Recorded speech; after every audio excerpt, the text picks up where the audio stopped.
Welcome to episode 14 of Fizz Free, and in this one Ruth has been busy browsing the literature and research recently to look at the concept of disease in relation to alcohol use. With myself, Jane, we discussed the different angles on this fascinating and highly divisive topic. A reminder, we are not medical professionals. Thanks for listening. It's Fizz Free. I've really wanted to visit this topic, probably since we started the podcast. But I've been, I'll be honest, a little bit nervous because I think this is going to be quite a sensitive topic to cover. I want to have a look at and discuss the idea that alcoholism is a disease. So we're going to explore, why do some people believe and have evidence to suggest it's a disease, and why is there an argument why it's not? Just to get us started, Jane, what are your initial thoughts before I go into the detail that I've researched today? What are your thoughts on this off the top of your head? Oh, that's really interesting. I haven't briefed you on this, so No. I just want to see what your immediate reaction would be. Okay, so my immediate thoughts on this are disease I would equate more with something medical whereby you can see cells are affected, or by something measurable in a medical sense showing that a disease is present, something faulty physically. So with that in mind, I'm probably leaning more to the fact of a no. But on the other hand, I do recognise that as human beings we're very complex and everybody is made up very differently. I think in answer to your question, I'm probably leaning to no for disease.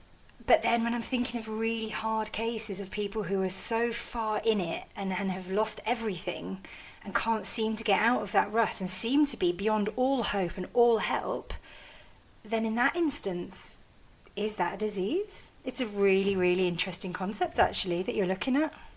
It is, and you've been so intuitive there, because what I've researched, I haven't found a definitive answer. So, spoiler alert, I cannot come to a conclusion myself. But what I can present to you are both sides of the argument, just to open up your mind to explore the possibility that it could be a disease or actually abolish that. For me, from what I've read, the danger is, do some research suggest it's a disease because people need to hear it? Do they need to be diagnosed with a disease to kind of give them a reason as to why they find giving up drinking difficult and why that they've got a problem with it? Because if they know it's self-inflicted, could that affect their mental health worse? So accepting it's something that's different inside their body, could that almost be easier to accept because it's medically diagnosed? Oh, just to jump in there, Ruth, I have heard of people saying that they find it easier to tell people they have an allergy to alcohol. They can't drink because they have an allergic reaction. What they mean is they just get absolutely drunk and they know that they will not stop, but that they have found it easier to word it in that way to be maybe socially acceptable, or for your own belief to tell yourself, oh, it's a substance that's triggering for me and therefore I cannot have any of it. And they tell themselves it's an allergy, which I think is quite interesting. Right, that may have stemmed from AA. So some of the stuff that I was reading, apparently this whole new disease around alcohol is quite a thing that's done nowadays, but it links all the way back to Aristotle actually. And it led up to, I was reading this timeline, it did lead up to the AA rules, and part of that was mentioned that they see it more so as an allergy, and that AA instills into the members that they are powerless to alcohol. Now for me, I was like, oh my gosh, that is the worst thing you could say to somebody, because the only way I stopped wanting a drink was to actually feel empowered. And to have that power to think, I don't need one, I don't want one.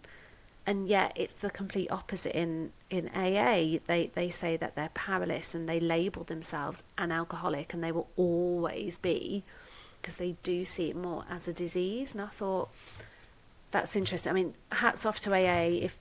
If people have given up using that and it's worked for them, brilliant. But I think for some people it may give the wrong message. I think you're right. That must be where I've heard it, actually. But I do, I've heard what you say, but I do get the idea of seeing it as an outright no. I think perhaps by having that perspective and saying it causes me an allergic reaction, or it's a hard no, it kind of just blocks off that as being any kind of an option. I kind of get that as being just a big red... Oh, I don't know, I can't explain it. I kind of get the idea of just labelling it as something that is not an option at all. And by telling yourself that it causes you a reaction similar to an allergy, that it's a way of just shutting that down on some level. It's interesting, that. My vision of this, when I started to think of it, is imagine somebody sneezing next to you. They've got a cold, they sneeze, you breathe in their viral particles, you catch that cold. It's a disease, it's a virus which can be passed. Can you catch alcoholism? If you stood next to somebody who's got an alcohol problem, can you catch it?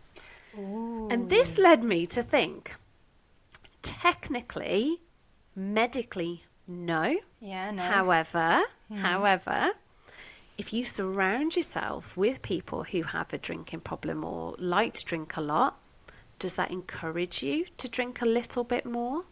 Yeah, or if you're growing up in a household where the adults around you regularly have an alcoholic drink in their hand, that's going to normalise that in your mind from before you're even able to make conscious thoughts and decisions. You're going to see that as being completely normalised.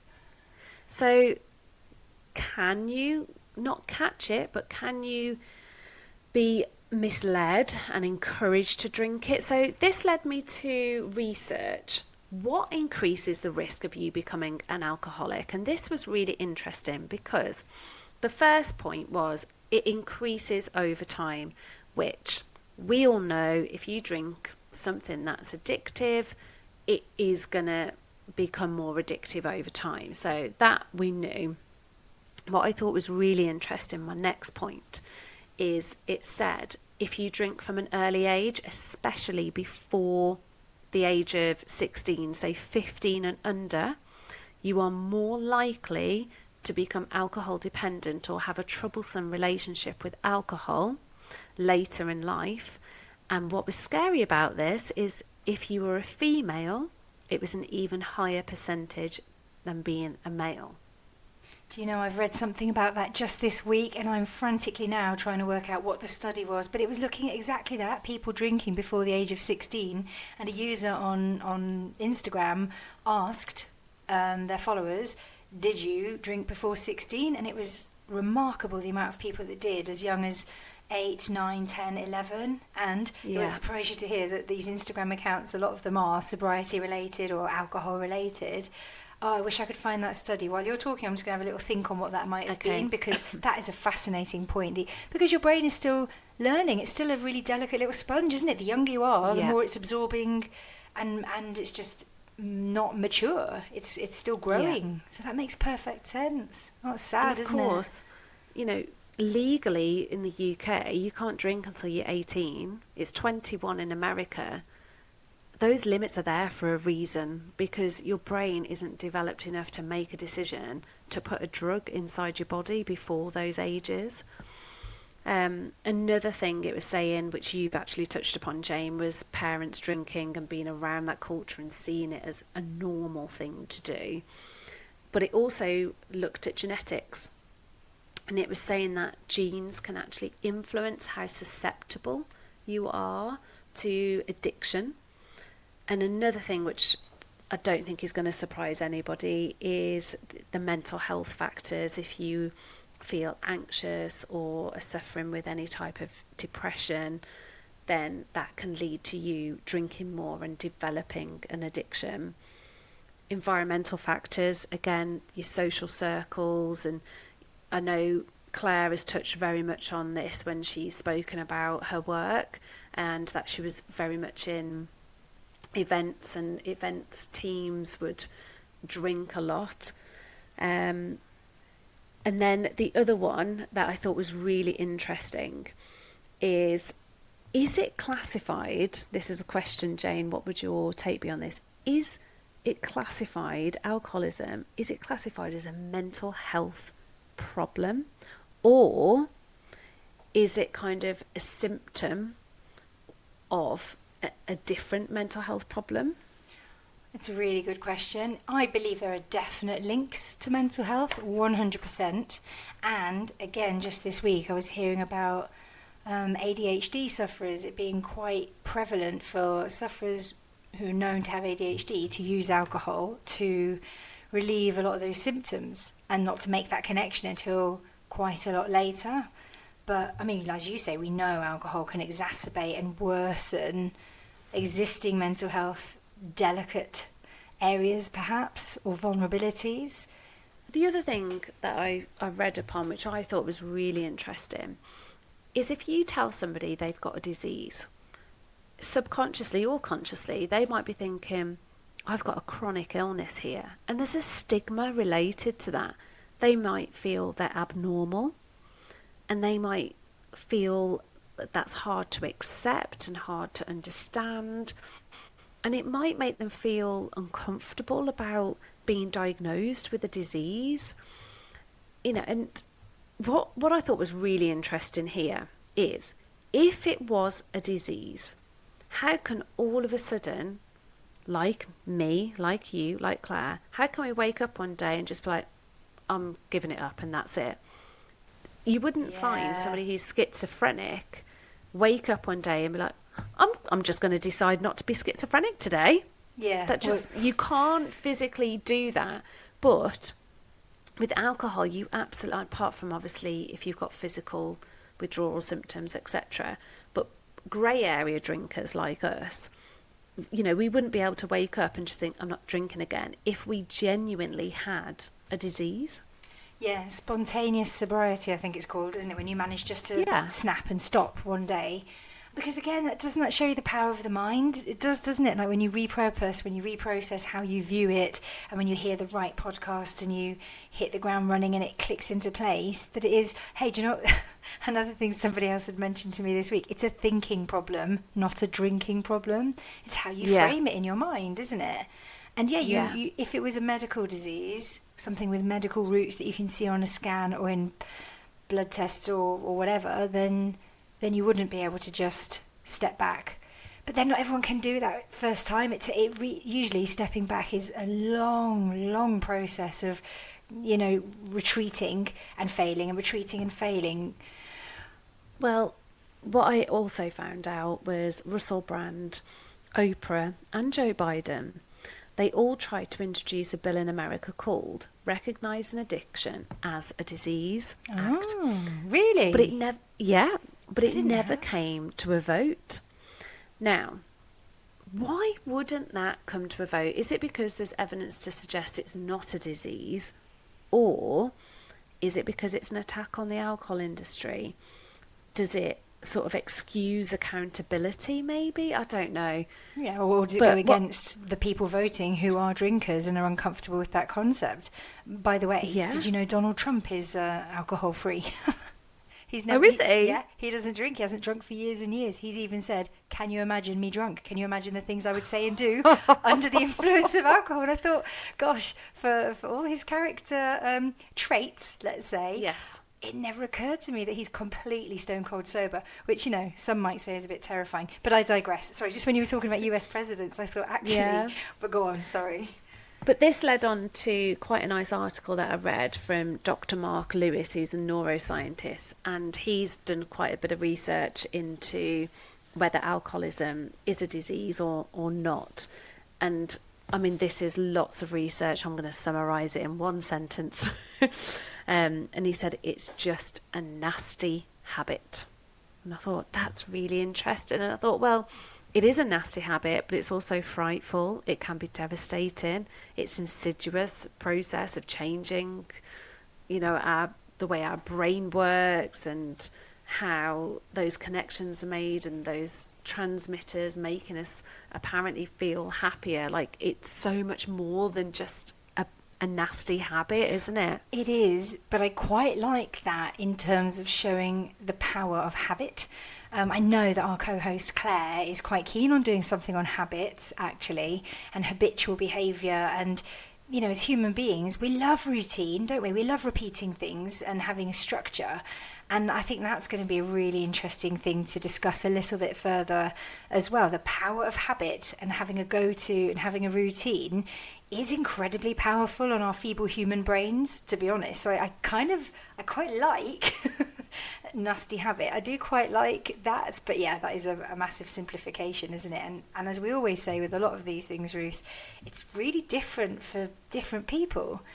The amount that people are drinking before they decide to quit, the people who, seem to quit very easily, and then the cases, as we've said, of people who seem to be beyond help, who have not been able to make it out, who've lost everything, who are in prison, who are homeless, who are really, really at rock bottom, and are like that for many, many years without finding the right support or the right way out. I always think, it's a massive scale, isn't it? There's massive variations on either end of the scale because everybody is affected so very differently by this, and in which case, everybody's journey and experience with it is quite unique. But I don't know, I think I'm still leaning towards not generally a disease, but I think with enough exposure it becomes so toxic and so powerful that it can leave you in a condition whereby you're so poorly and so addicted that that condition is like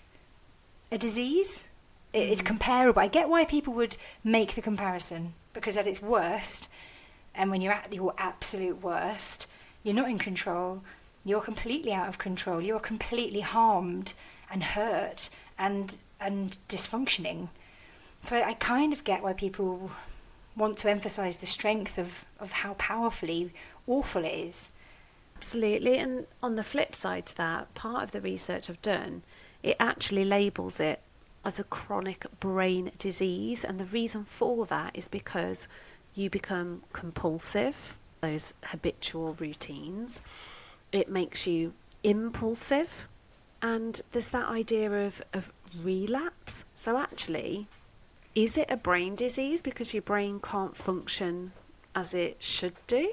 It's really interesting when, there is no black and white here. There's no yes or no. I think there's going to have to be a lot more scientific research into this area. But anything that's related to sort of brain and choices and emotions is quite a hard thing to diagnose, isn't it? And we know, absolutely factual, alcohol is addictive and you can become addicted to it. Anyone can become addicted to it. Anyone. I went on a spa day last week and I was chatting to my cousin about this, and I was saying to her, I was like, if you drink an addictive substance, of course you're going to get addicted. And she's one of those weird drinkers, and she's like, but Ruth, I'm not. Yeah. She's like, I can have, and she can literally have the smallest, tiniest bit of red wine. I'm talking like 100 ml, and never touch it again for like 3 or 4 weeks. It just doesn't bother her whatsoever. And I had to sit there and kind of eat my words. And I was like, yeah, you're kind of right, because she does drink very rarely, but she does. And she's never got addicted. And she would happily say, I wouldn't bother me if I ever drank again, but I do occasionally. And I think it's just so interesting to see how people's brains react differently. Yeah, because we're not robots, are we? We are individual. We are balls of water and cells, and, we're fickle and we have emotions and we're high and low. We're just not robots in a factory setting, and therefore it does affect everybody very differently. It does make you wonder then, I'm sure there will have been studies like this with rats or something, whereby, if you were to do that, say 100 mils every single day, do you know what I mean? Would it still be the same situation fast forward in 2 months? I don't know. Would there just generally be that leaning, that increase in tolerance? But as you say, we're just not robots, and it will affect everybody so very differently. And the trouble comes, as you know, when it affects you so badly, or when it begins to have negative connotations in any areas of your life. Or as you've often said, I think in the past, if your drinking is a problem for you, it's a problem. There doesn't have to be, and people are saying, well, I don't drink as much as that person. I only have this amount. in these many days. But that's not how it goes. It's the same thing, isn't it? It's not, you know, if you drink this much, therefore you have an alcohol problem. It's if it's problematic for you and in your life and it's causing you issues, then it's a problem, even if that's drinking twice a week as opposed to, you know, all throughout the day, every day. So there's not an exact science, is there? There's not a rule book for it. Absolutely.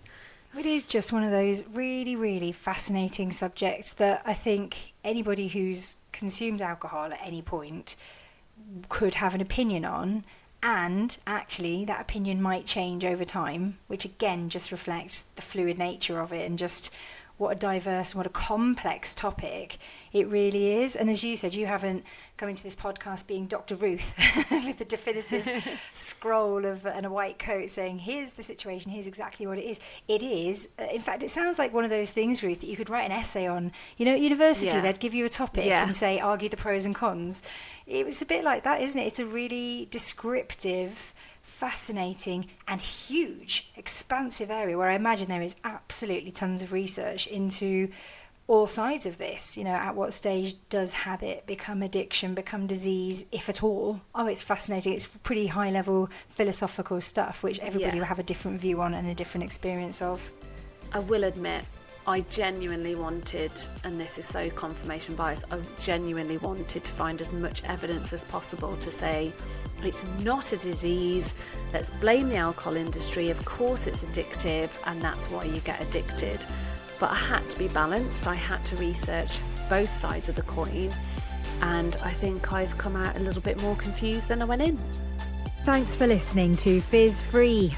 Find us online on Facebook, YouTube, on X and Instagram, as well as most major streaming platforms. If you'd like to get in touch with the show, the email is fizzfree0, the number 0, @gmail.com. Don't forget to rate us and to give us a like and a share to spread the word. Changing your relationship with alcohol. Less fizz, more free.